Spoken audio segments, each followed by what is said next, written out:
Donc, c'est-à-dire, le peuple a le droit de savoir la identité au Italie, Mukondinaye, où ils ont dirigé Mboka. Nous ne sommes pas là pour accepter tout le monde, pas diriger Bisso. C'est là où il y a le problème. C'est-à-dire, tant que vous avez bisoté, Bisso peut être bangoté. Ce que eux, au bas du monde, ils ont été morts parce que dans la même interview,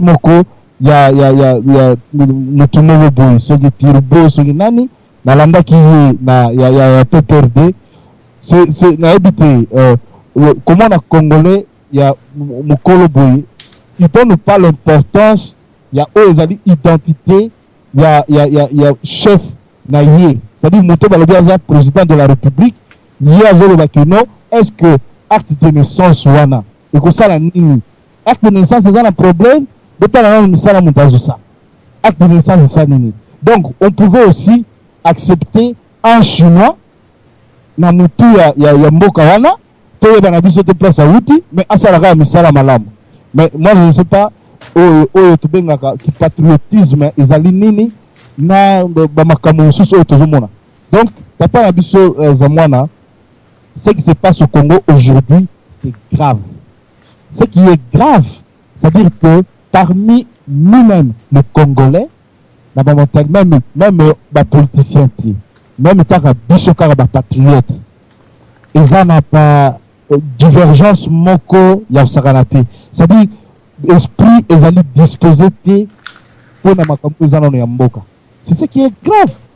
C'est ce qui est grave. Pourquoi expliquer nous? Vital Kamerhe va tenir une question. Réponds à la question. Tu es le fils du pays. Dis oui, je suis le fils du pays. Je suis né Songolo, Boye, Naboye. Voilà ce qui doit à nos preuves. Nagotia, Nagoya, acte de naissance. C'est simple et clair. Mais pourquoi répondre par les gens? Pourquoi répondre aux gens que voilà, Botalande, Misalo Nagosala, moi Namboka, Oyo, Alingi Kongo Ming, Oyo Sala, pour na Congo. Et ça raisonnement. C'est-à-dire que, au kimi question, pour na gotika batu na suspension, c'est-à-dire, muto ya lingaka Congo, nde wana muto azaka na souci à Congo, nde wana sala kwa misala à Congo. Muto yebi yango bien, parce qu'ils vont nous donner des exemples. Il y a Sarkozy, Bana, tout ça. Mais Sarkozy wana, na azana ba identité na ye, ba yebi sur sa Sarkozy, ce n'est pas à mentir. Mais bango pe, Sarkozy a étranger, Obama a étranger, a makila d'origine africaine, ezali polele. Mais son acte de naissance, il a fait voir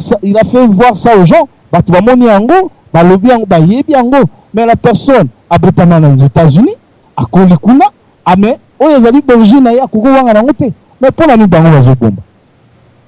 Pourquoi bango bazo bomba? C'est ça. Politique ya zo sala wana, ndengo yotolo ba wana, azali wana. Le kolomoko batu bazali te neti Moyibi neti miao avant na kuna moi tanga kena ka chasse na ya bampuku batu bamona ete na butu place bino bozomona ya ko binate ya binu wana akia kutana na bango asolo na bango azongi. Donc ce qui veut dire parce que ceux qui batuni bango balobi ete mais à part la politique ils sont des amis bakongo za l'ensemble bakongo sur l'ensemble mais or responsable dans cette période responsable il y a parti mogo politique ce que sali déplacement na yo quand même ba combattant na yo soi-disant ba qui a même que au solo la kinine à l'heure là tout le monde est séqué de place à que tala à ko que tala Kabila te parce que to go ibugato yeba à solo na yini donc les autres ba ko kende ba to yeba te ba solo ni donc to yebi déjà ba jeune na bango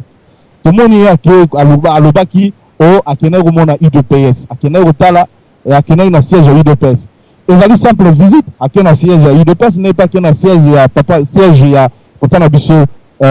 mwana semi akei kuna mais lobi te que papa mwana semi akotina azali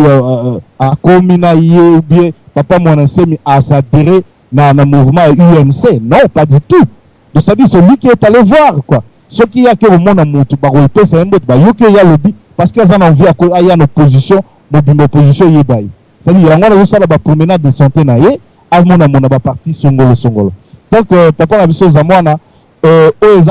important, biso ba congolais, il faut tous aller éveiller. Donc, je sens la mission boy. Et en tout cas, moi, j'encourage cette émission. ezali bien pour éveiller l'esprit ya bato. Biloko mosusu elekaka biso te boye à travers. Biloko soko eleki boye oneti bango bazomona tozomona te totandi yango boye totale yango topasoli yango mpoke. Merci beaucoup. Visite simple que nous avons na parti politique dans même caméra. Réunion simple basala ki dalata mudno soda kopesa opinion na ye. Kasi na tango bakati kati yango de place wana section na bientôt na ligne kota. Est-ce que manipulation oyo na ba vidéo oyo ezali message te pona ko benna ba congolais oyo bazali na intelligence ya koyeba ko analyser ba vidéo te ya koyeba ko yeba te ke awa manipulation ya information ya media ezali ko leka awa parce que to ko analyser comment abambi ba clip oyo po efuna ete ba parti politique oyo esadere na côté na ye. Papa Isaac mbele yo lobini kuna. Ah, merci mingi papa Nzambwani yango na linga ko na komela yo pesa ngape malobo. Vraiment ndeko Roger a lobby très bien. Ngai pe na zali ko peso yo ba fololo na ba ko fungula pe makanisi ya batu na moma oya boye. Vraiment longonya mingi mbuta Joachim. Nazali ko luka na mama bureau na ngai tellement ba mwa papier ko mwa belé.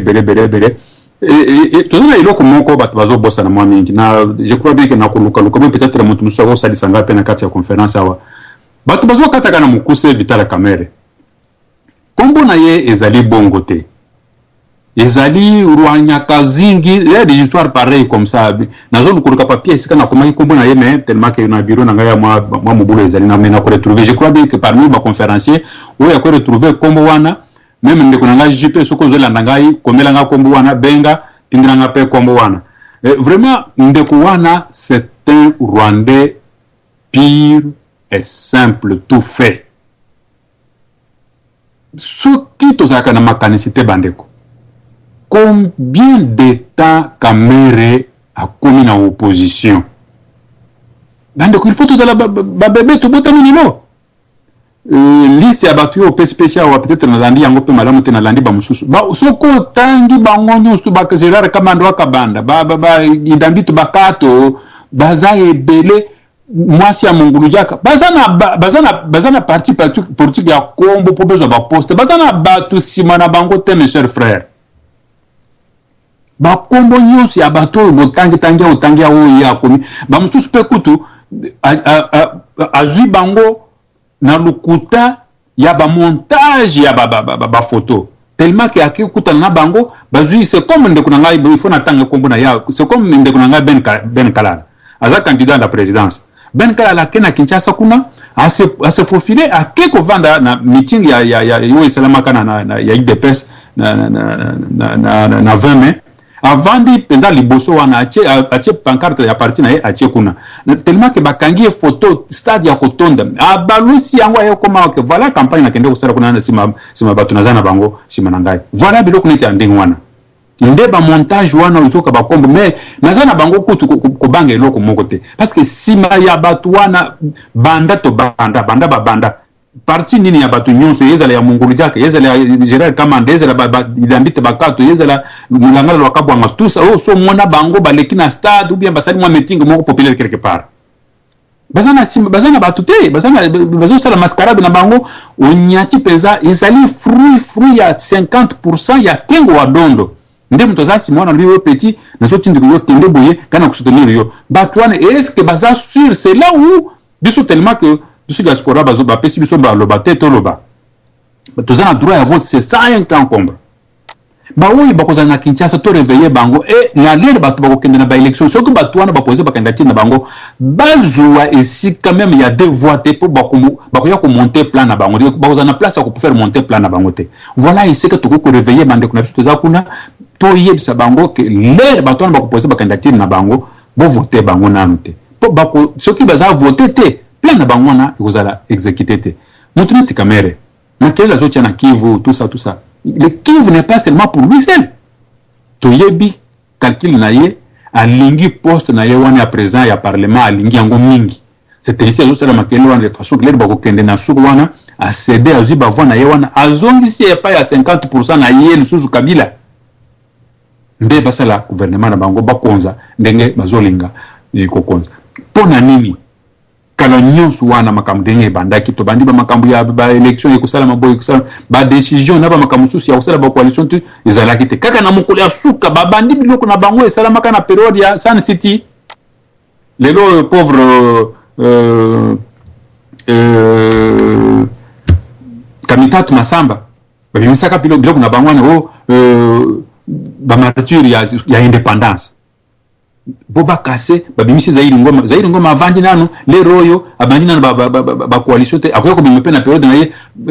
tobenga ka bango les troubadours bato bayaka pona ko déranger moral bayaka pona ko bebsa carte bango wana baza simana bango baza na bato mon côté baza na montu mon côté bazo lukande pona ko embrouiller carte de façon que oya ko sala na pouvoir azo apesa bango carte na bango et yeban très très bien montu neti ne mwandansemi akoy ko kota na biloka Kamerhe te bandeko d'abord ye na ba mbala nkoni bato bazona bela makambo ya bukoko penza ba yebi bukoko ndenge ezali bakoko so bukoko na biso bepesa na Rwanda te quand même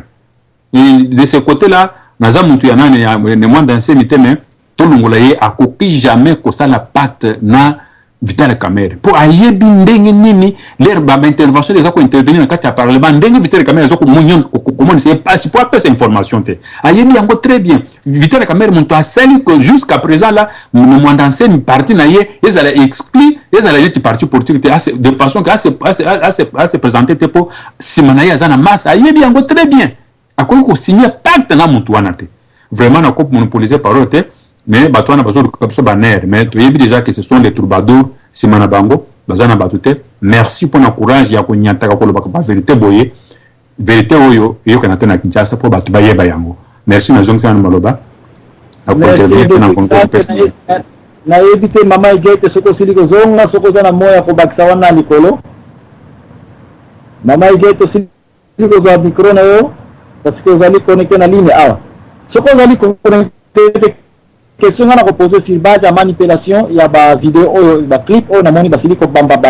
na site ya INC parti politique o ya Kamerhe on a prouvé que voilà comment ba parti politique est que ça dépasse pas. Il faut voir que comme il y a mutu ça dit aussi quelque chose. Comme un parti politique ça dit aussi quelque chose. Immédiatement tango bana Congo bazali ko luka union ya ba parti politique pour na ko bunisa parti moko suite ya élection à tour unique. Voilà plan comme ko bota mapamba te union nationale elingo baete na tango batinyoso bazali ko pesa lilo bana bango na tango ba parti politique ba président o basangana ki pona ko bana ko bimisa kombo ya union biso nyonso ko sala union po to bundisa nzoko moko union de place na ye lokola parti politique ne pezali ofunda union nationale de akati kati ba clip wana na place ba bimisa kombo union to protéger la mukonzi mo pa bate Kamerhe yepa za kotambora yepa za kovanda yepa za kola ndenge olobiete ba clip oya tata mususu na avanda ki ate parti ne bakangi ba photo me wana kutena ba photo me oyo soko za expert na babiloko ba media te oko yeba ko collectionner film oyo ba gangster ya Union Nationale Congolaise basalite eza ko funda ete papa mbele na papa na puye bio likambo lobi ete bazeli tango ke iko visiter Kamerhe ezali wana tamba kutani bango na pa change secret na yebi na te wapi ngo bazali ki a profiter ko zwa section wana et puis ayebi si na technicien ya audio visuel ete tango bakoloba ete biso nyonso to mutu moka to bi ba chip chop na bango wana ya nini il faut mutama zala a vous l'entendre ko Roger Kashama eza biso nyonso papa za mwana tango nani Vital Kamerhe a tenu au monde à Papa Tshisekedi. Je pense que même Tshisekedi a dit ça. Il était venu, même Félix Tshisekedi dans le bac en haut, dans l'intervention, il était venu voir Tshisekedi, mais Mutukoya comme on a Mutu, cela n'est pas dit que Mutuana offert adhérer na parti na yo ou bien tout ça. Ogoya na proposition na yo. Ngana goye pa na yo papa zamwana na yo na bi papa zamwana na yo tala peut sur le makambo boy. Mais makambo wana ya kosola na yo le but est goza en accord na ngai. Donc ce qui veut dire que ça aussi signifier eloko moko te. Omoni le longa na roepso eloko moko oyo na batu nyonso yo tangi wana ko oyeba. Omoni biso ba congolais tozala bato basala na mobutu ba ki mitema mabe.